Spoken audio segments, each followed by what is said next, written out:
TV, certainly the best.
ITV. Certainly the best.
It's an exciting Tuesday afternoon. We are here once again to take a look at what is happening around the world. In this particular program, International Forum, I am Wilson Omasho. We are zooming straight into Asia. We want to talk about Asia. We are zooming it in deeper into the Middle East. Yes, Iran is in the news again. They've always been on the news, but right now it's like the youth is squeezing seriously the neck of Iran, telling them to play ball. What's this ball all about? You don't have to kill your people because they're protesting. That is on one hand. On the other hand, the nuclear deal, Trump said they have to renegotiate. Benjamin Netanyahu is saying no to the nuclear deal, that Iran should be given the right to get involved in enriching uranium. That might just give them the power to manufacture the ultimate weapon as we know it, the nuclear warhead. So you see, as it stands right now, Iran has been surrounded. When you talk about the oceans, the seas, we have U.S. carriers surrounding Iran. It's just an order from Donald Trump, and hell, in quotes right now, be let loose on the Iranian Authority led by the Supreme Leader, Ali Khamenei. Do you think there'll be a showdown, or Iran will just kowtow and say, US, whatever you want, let's go it that way? Because Trump said it prefers negotiation. It prefers them to sit down and talk and agree to a certain term. But they don't take the deal that he has to offer. It is going to be bombs upon bombs here and there. And Iranians, we have themselves to blame. Well, all these and more will take a look at today's installment of International Forum. U.S.-Iran tension, the implication or impact on the Middle East. We will go for a break. When we return, we'll introduce our guest, the one in the studio, and of course, the one joining us virtually all the way from France. Don't go away. We'll be right back.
Thank you so much for staying tuned. If you just joined us, this is International Forum, reaching you live from Benin City, Edo State, Nigeria, all about U.S.-Iran tension. With me here in the studio, I have a lecturer from UniBenin, political analyst, political affairs commentator. Join me in welcoming Honorable Frank Amego. Thank you so much for making our time to be in the studio. Thanks for having me. Happy New Year. Yeah, it's been a while. Oh, January, February. Yeah, yes, your first time seeing you this year. Wow, can you imagine? He's still owing me chicken and goat and ram. You'll get it on soft copies. Soft copies. I want hard copies, please. It's a pleasure having you join me here in the studio. And of course, all the way from France, joining us virtually, I'd like to introduce a political analyst, political affairs commentator, Shem Orishafemi Etete. Shem, thank you so much for making our time to join us on the International Forum. Good afternoon, Wilson, and it's good to be with you today. All right. Thank you so much. All right, now let's get straight down to the issue that is before us. U.S. President Donald Trump is talking tough, saying Iran, they have to agree to a deal. It talked about, the nuclear deal, and of course talked about also Iranian government should stop killing protesters because they are protesting and all that. And right now it's that the U.S. is squeezing so hard, yes, on the neck of Iran.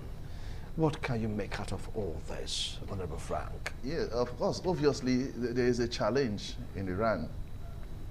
The peaceful protests would have continued until they opened fire, live ammunition, and killed about 6,400 peaceful protesters. And in the midst of that, about 11,000 deaths yet unaccounted for, still there. Why was the protest in Iran? It was majorly because of economic downturn, that they protested about. Things were not going right well. And the Iranians came out to say such things should not be. Let's have a reverse and address these issues, bedeviling this nation. And the leadership didn't see it that way. So the attack on the peaceful protesters was uncalled for. And of course, the economy of Iran is nothing to write home about. In the simplest sense of it, that was when America came in. You can't be killing people. They are not armed. They are not terrorists. And they didn't show any form of violence. So why would you open fire on them? Helpless people. And that one even gave rise to these weapons, nuclear weapons, that Iran has been doing, trying to bring up without regulation. And that problem actually started in 1957, when the Iranian government decided to have that tendency to have a nuclear weapon. And in the 80s, when Iran and Iraq had issues, there was a war between Iran and Iraq in the 80s, the Iranian government further developed that nuclear weapon factory, so to speak. And it became a threat in that territory. And the US, as we know, wants to regulate such acts. And if it's not regulated, it becomes a major threat to the East and by extension other parts of the world. What even got American government more interested, especially Donald Trump, was their alliance with Russia and China. And these are countries that are openly against US.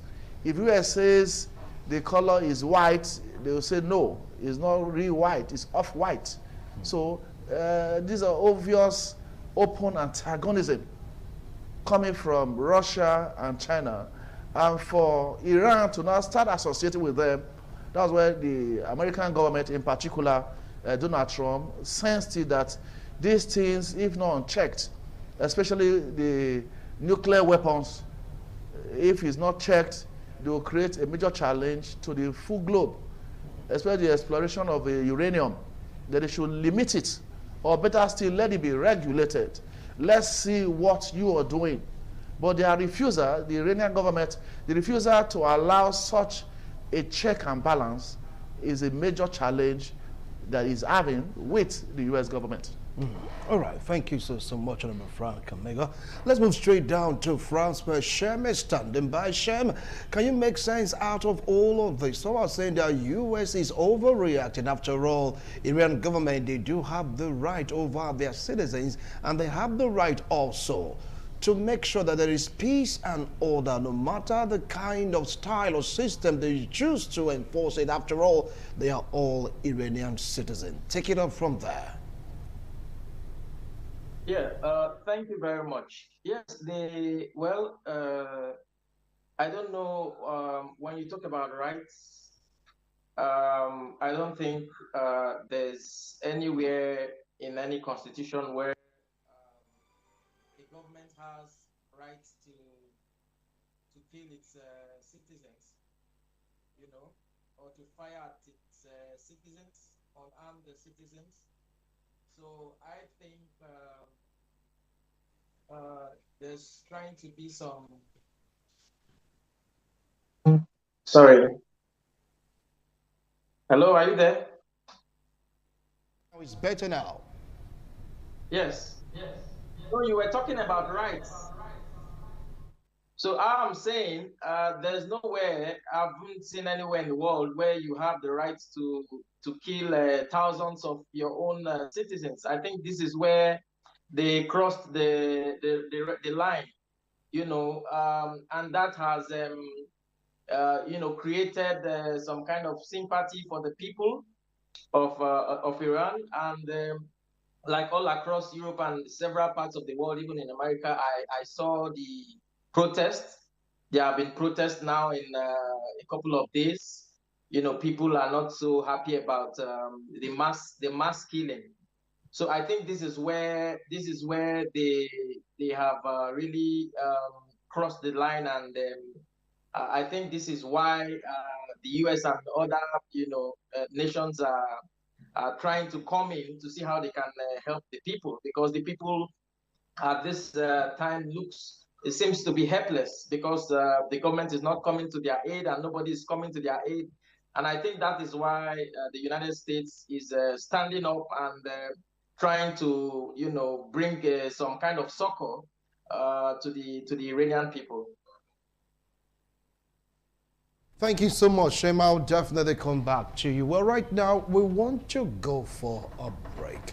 When we return, we're going to continue with this discussion, talking about right. Where does an Iranian right start, and where does the government right to maintain law and order start? Now, that seems to be a huge disparity. They are saying that to forestall law and order, the protesters should go back to their houses, forget about the protests. They're going to use any means necessary to ensure that the territorial integrity of Iran doesn't fracture. Well, from their own point of view, are they correct? What about the U.S. saying you have to do what your citizens ask of you? Is the U.S. biting more than they can chew? Because right now, as it stands, Iranian waters have been covered up by U.S. fleets. We'll be right back after this break.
Some days, there comes the Ugemobo Festival, which the Oba celebrates outside the palace gate. A pavilion is built of red cloth where rites are performed to drive away all evil spirits still unsatisfied by the year's sacrifices. The Ugemobo Festival is to commemorate an event in Benin history which dates back to 1504 AD.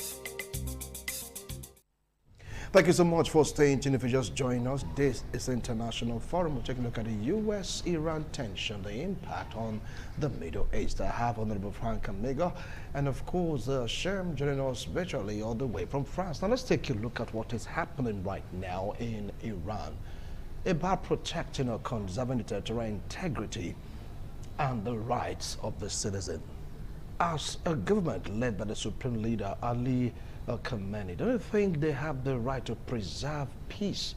They have the right to preserve the territorial integrity of Iran as a nation, no matter the kind of tactics or system they deploy in trying to ensure and enforce law and order. Yeah, truly, you agree with me, Wilson, that you don't cut off the head because there's headache. If you are the supreme leader, your wisdom per time will be needed to bring about law and order. It was when it became a bit lawless, it was when it became a bit disorderly that the people came in large mass to peacefully protest. That in the beginning, things were not like this. We knew what Iran was, speaking on behalf of the protesters now. So they saw a disorder. They saw a lawless situation creeping in. So they decide to say these things ought not to be so.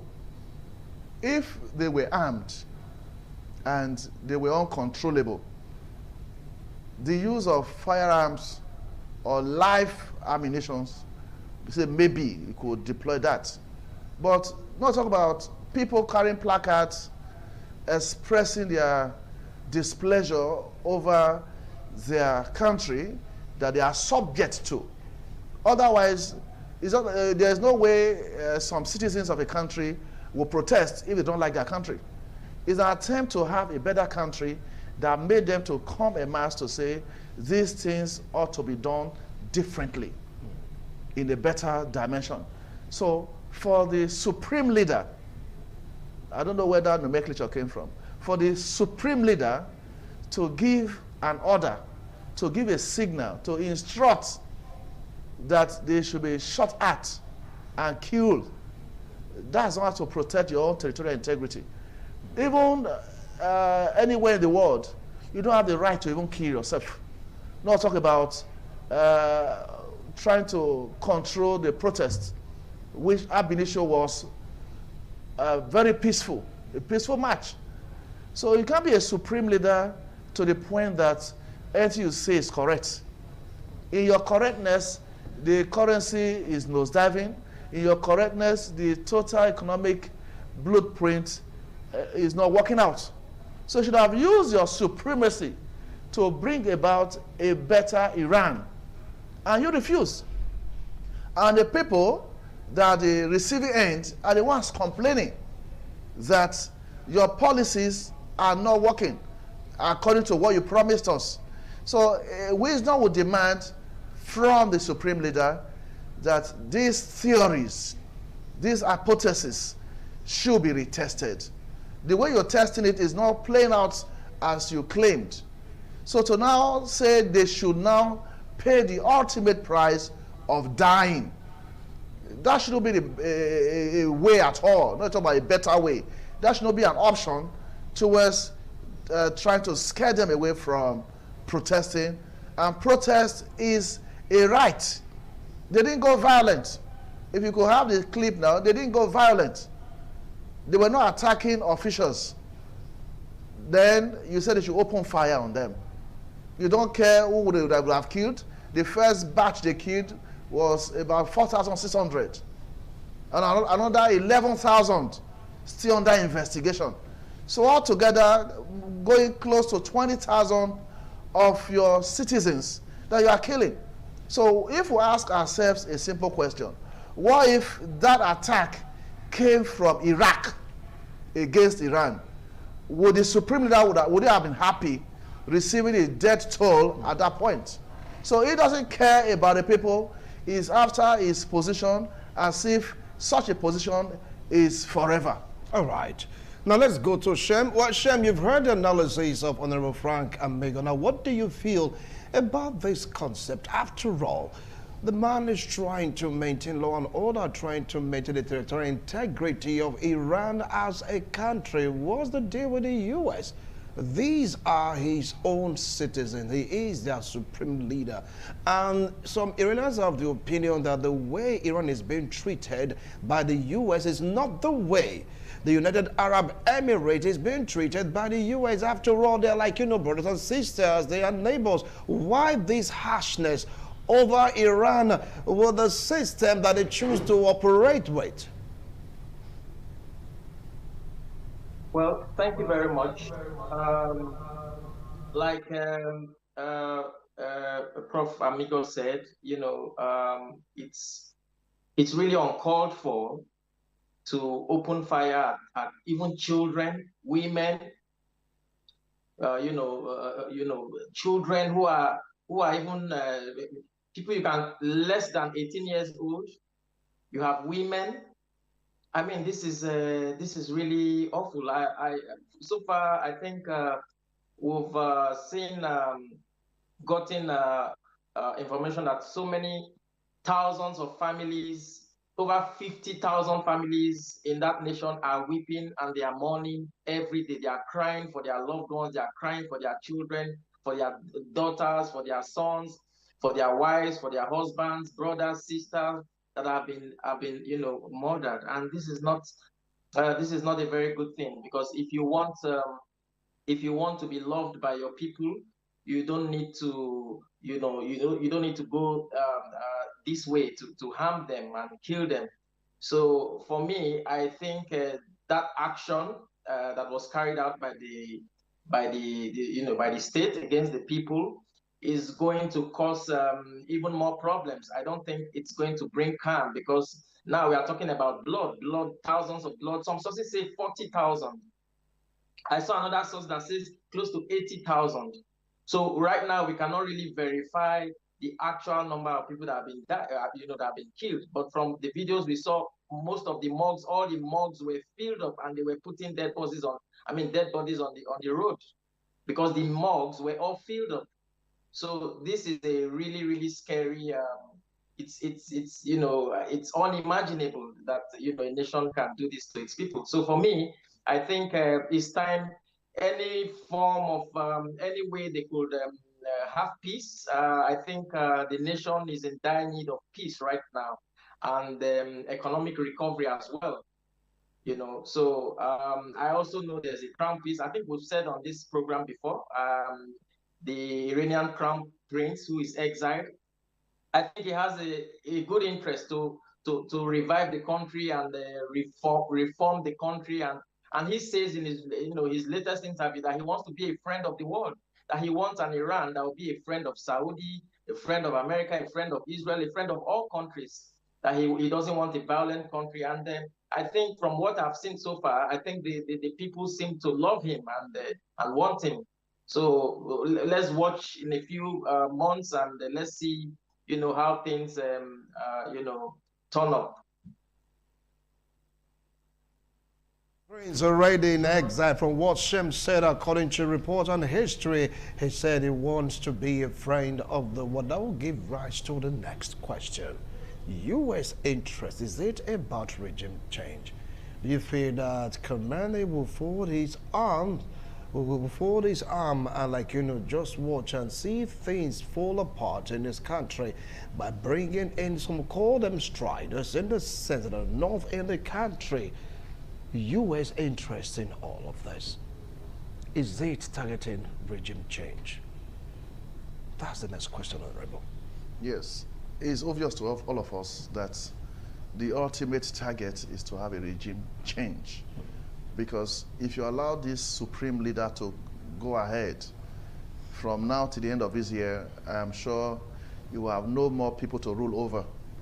Because to give an order that so large a number of people will be killed, he didn't care to know the relationship with the dead, whether with the same family or the same neighborhood.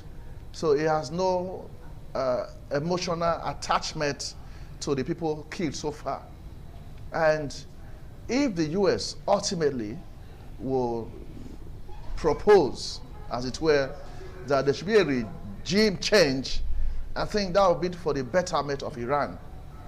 Because if this same supreme leader up to now has not spoken, I've not heard him speak regrettably about the action of opening fire on innocent persons, it means he still has a lot more people to kill. And American government, being like a watchdog over the globe of this earth, will not allow such a thing to continue. And the reckless abandon towards issues on nuclear weapons, he doesn't want to listen to anybody.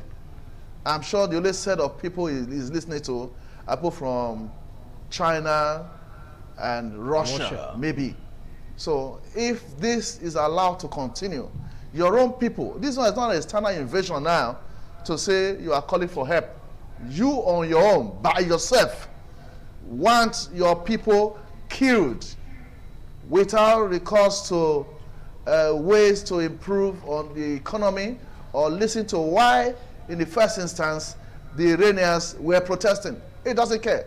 It's obvious to all of us watching from outside Iran that the country is not doing well, more so economically, and for a responsible leadership, the welfare of the citizens and the property of the citizens should be his utmost desire.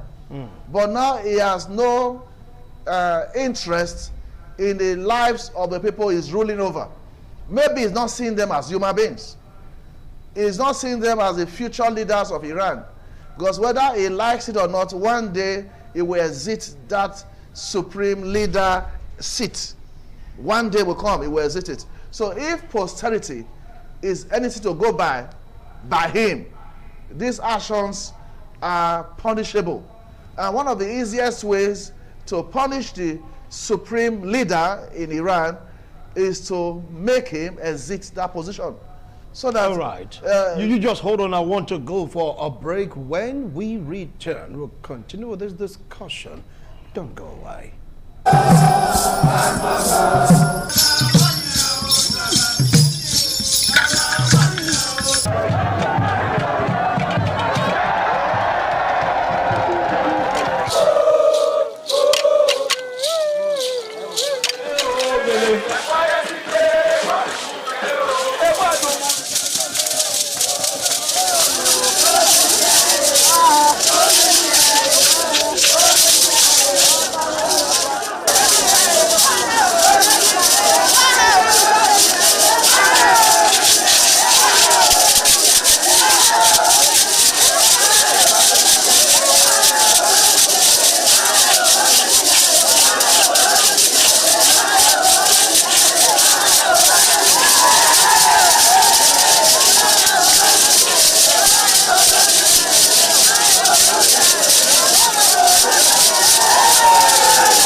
Madonna, in Mazedion, or obviously,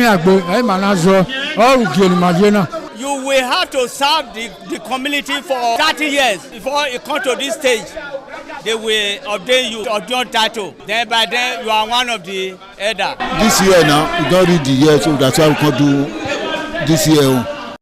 Historically, joining the Elders' Council, an individual must have reached a certain age and must have made significant contributions to the community through leadership, service, or other meaningful ways. There was jubilation in the community as sons and daughters of Okada, both at home and in the diaspora, trooped out to be part of the ceremony with various homes of the initiates agog with festivities. Friends and well-wishers of those initiated into Much for staying tuned. If you just joined us, this is International Forum, reaching you live from Benin City, Edo State, south of Nigeria. We're taking a look at the U.S.-Iran tension, the impact on the Middle East. Well, U.S. right now, they are around the Gulf waiting for Donald Trump to give an order for them to either attack or retreat. And there's so many issues right now on the border. Vis-a-vis the nuclear deal, Israel is saying a big no to it. U.S. says they need to negotiate after Trump said it prefers for them to have this chat, to have this talk, rather than the other way around when it's going to be throwing of bombs and the rest of them. Before we went on that break, I asked a very easy question. To some, it's not that easy. What is U.S. interests? Are they targeting a regime change? Shem, that question is for you. Do you feel the regime change is what Iran needs right now? As someone saying, if you want to go for a regime change, there's going to be rather a bloodbath. Now, what do you have to say about that? Well, thank you very much. But what I see so far is that the U.S. wants peace in the region. The U.S. wants a peaceful Middle East. The U.S. wants a peaceful world, and so far, they have done what they could do in several places, like where you have conflicts, and they try to bring, but there's special interest in the Middle East because they have bases in the Middle East. They have bases in Jordan, in Qatar, and other areas, and they also have their ally there, the state of Israel, which is their number one ally. So they would want a more peaceful Iran, a more peaceful Iran that will be a friend of that will be more friendly. Let me use that word, more friendly, and less hostile. And so, if a leadership will come that will be more friendly to the West and friendly to the world, because I know, like I heard from very old people in the 70s and in the 60s, Iran used to be a tourist destination. Iran used to be a place where people want to visit. It's a beautiful country, a lot of beautiful sites and places of interest, but not anymore. So this is the problem. You see, many countries are asking their citizens to leave Iran. So nobody wants to go on vacation. Nobody wants to go on tour in a region or in a country that is not safe. So I think this is the stand of the United States. I think they want a more peaceful nation. And if, they can, a leader can come, that will embrace peace, I think the U.S. will rather work with a more peaceful leader than, because it seems a bit difficult to work with the present leadership, of Iran. Making deals have been difficult, going forward have been difficult, because even as we speak, there are sanctions right now, U.S. sanctions against Iran. And so I think it will be better for the people if they can have a new government, a new regime, a new system, so that these sanctions can be lifted. You see, and then when these sanctions are lifted, I think also that it will also improve the economy of Iran. You see, and it will bring more peace to Iran and the people, and prosperity as well for the people. Because as we speak, the economy is down. The people are not, so many things are not working in the country. And they have resources, they have intelligent persons, I think they have all it takes to be a great country. So I think it's in the best interest for the U.S. and to see a complete change of system. Well, thank you so much. But Honorable, some are saying that if U.S. should go the way of force or might, it is going to escalate the situation in the Middle East, will be in trouble to the extent that is affecting the peace of the world. What's your take on this? Yeah, I don't agree with that school of thought because if we're afraid of the intervention of U.S. in this matter in Iran, I wouldn't want to cross our legs, fold our hands, and see the supreme leader kill everybody in Iran. Of course, the answer is no. So this intervention will in a way help the supreme leader to think twice. You recall some weeks or months ago in Nigeria when the US government said they needed to come to Nigeria by way of intervention. And it will make you understand that our president had to sit tight to ensure that the security architecture of the country was put in place. So that fear alone that Donald Trump was bringing some military officers or men to Nigeria for peacekeeping and all that, that one created an order in Aso Rock in a way. So I'm sure something in that might could happen. So as you have it, the US Marines are already on ground, and that fear can make the supreme leader have a rethink. I'm not sure as of today whether they are still killing innocent Iranians. So if US, as they have agreed, intervenes in this matter right on time, if they hadn't done that much earlier, the death toll would have risen to this extent, because there's a common claim in Pidgin English here that would they do something we not correct, if you not tell and say not correct, if you say what they do now correct. So there must be an order. The citizens of Iran noticed something was wrong, hence the protest, peaceful protest in that matter. And now the supreme leader saw it otherwise. So a third person or a third party would need to come in now in a form of US to say the protesters were right. A third person in the form of Donald Trump will need to call the supreme leader to order, because there is no parent anywhere in the world that is qualified to kill his or her children effortlessly without recourse to something will be done to him or her. So that's exactly what the supreme leader is doing to the people of Iran. All right. Now, if you take a look at the fabric of Iran, you get to realize that 90%, okay, let's say 80% of them, they are deep into the religion. Some are saying they may radicalize to the extent that de-radicalize them will not be that easy. If US should use force, peradventure, Ali, the supreme leader, is killed, do you think his followers will fold their arms and watch the US install the estranged prince, Shem? Well, from what I see from the body language of the people, you know, I saw a writing or a video, someone writing on the wall, President Trump, please help. This is an Iranian. And I saw several videos of Iranians themselves begging for help, asking the world.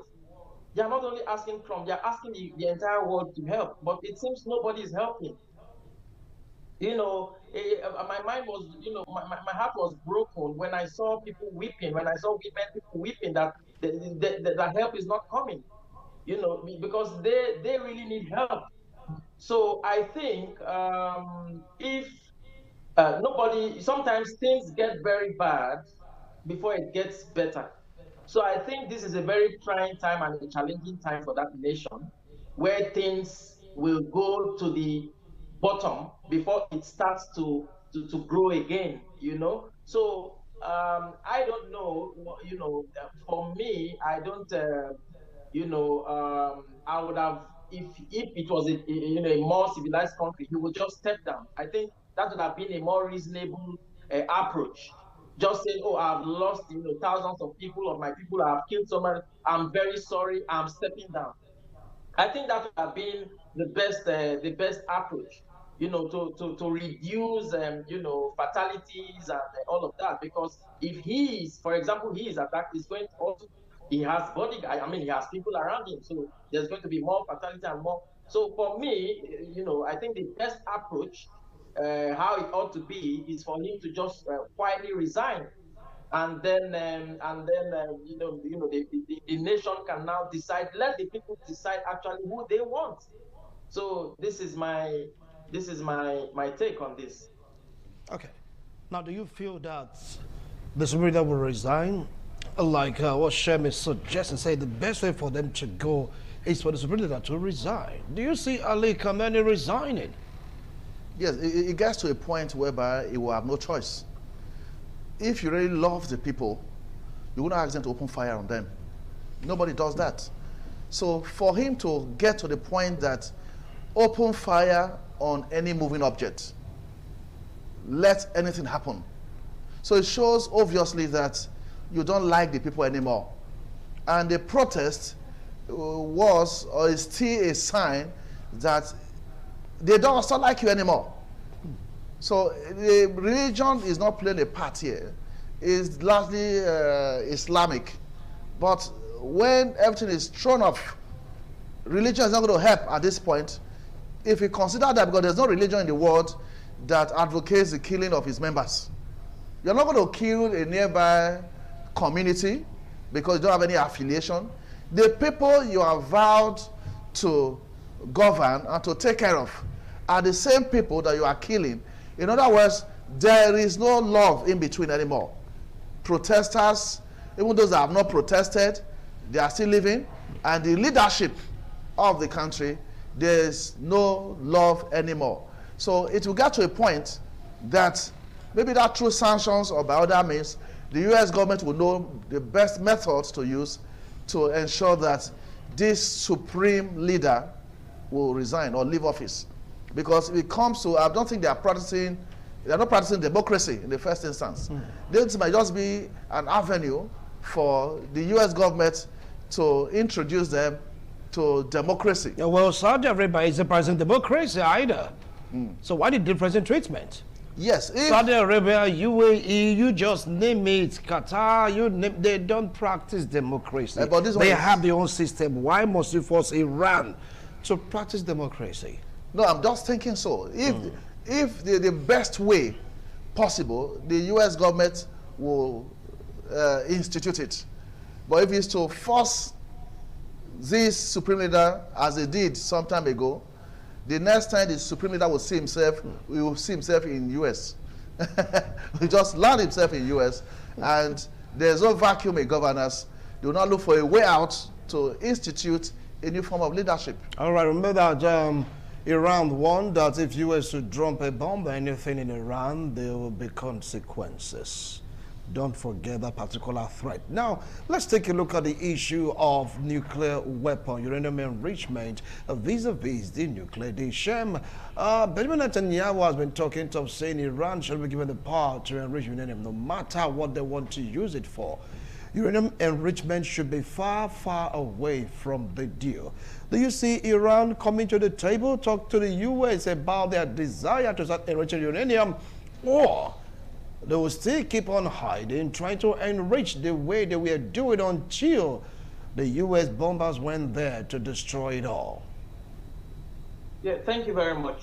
You see, one of the things we need to understand is the behavior of the nation per se that is, building this nuclear. They've always, the whole world, you've seen it. They've always chanted death to America.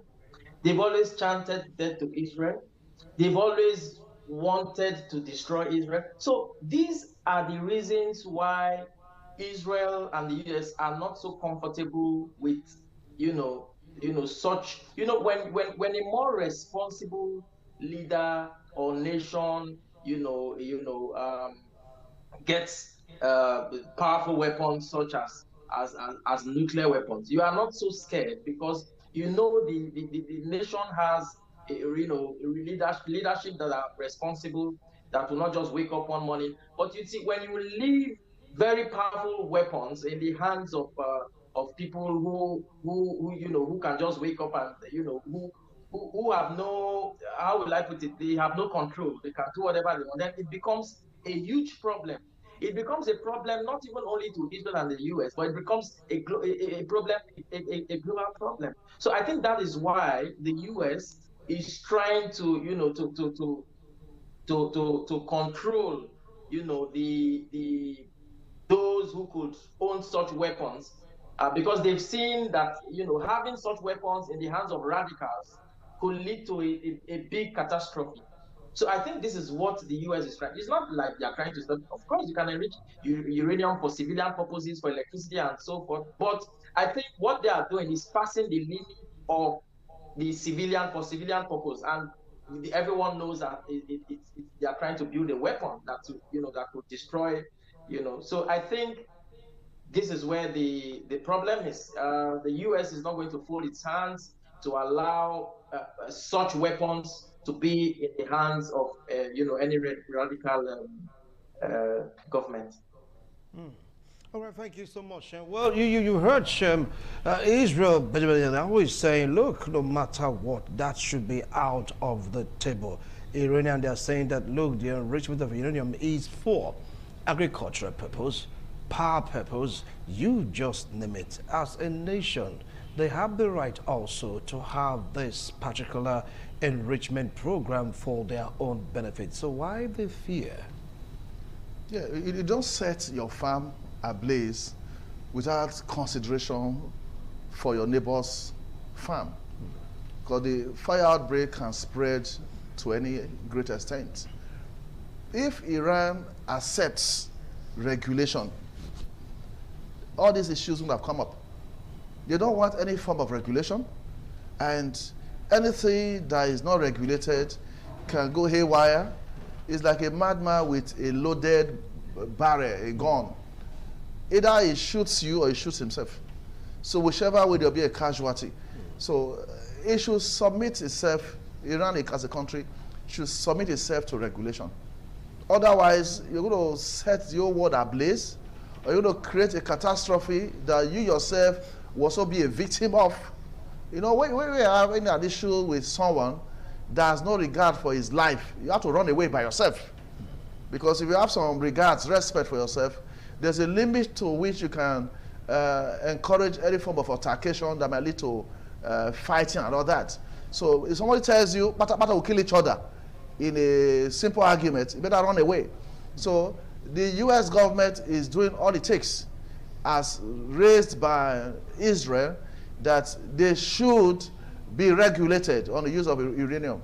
It was God-given, it's natural, but it's not left for you. You can't say you are a very rich person, they should cook a 50 kg bag of rice for you to eat. You can even be arrested. That's suicidal. So if you are going on the use of uranium outside the prescribed or regulated way to do it, there's every tendency that other actors in that game will call you to order. So it's a call to order by the Iranian government to watch how they use uranium. All right. Finally, before calling to a wrap on this show, is there a possibility of the U.S. striking Iran? After all, the fleets of ships, they are there. The jet carriers, the bomb carriers are there already in the Gulf waiting for an order from President Donald Trump. Is there a possibility of an airstrike against Iran? Briefly, well, please. The last time they tried to have a deal with the US, I don't think it worked out well. At the end, there was a strike. You all remember just a few months ago. So, and again, several airlines have cancelled flights to Iran. Several countries have ordered their citizens to leave the country. And I think there's high possibility of a strike because of the real build-up and the preparations, that have been ongoing for a couple of weeks now. Serious preparations are mounting, and then from what we observe, from what we see, from the heavy build-up, and even I think the third carrier is on its way to the sea.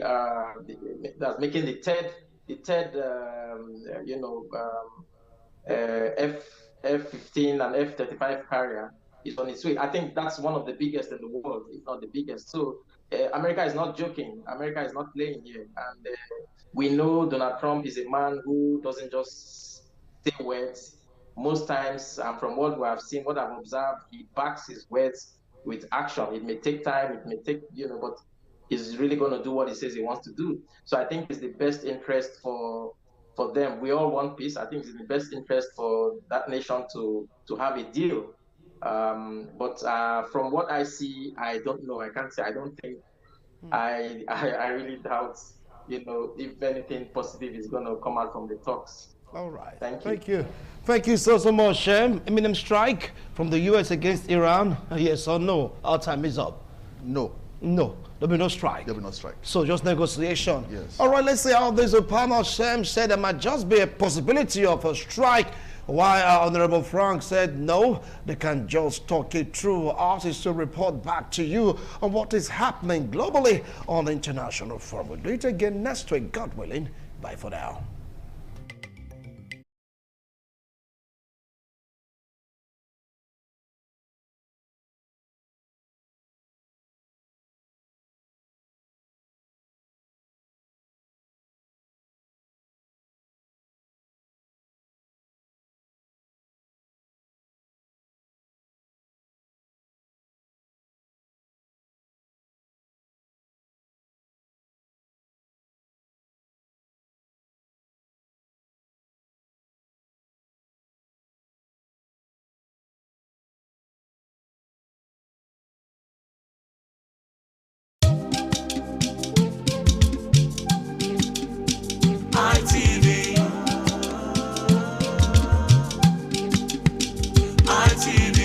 ITV, certainly the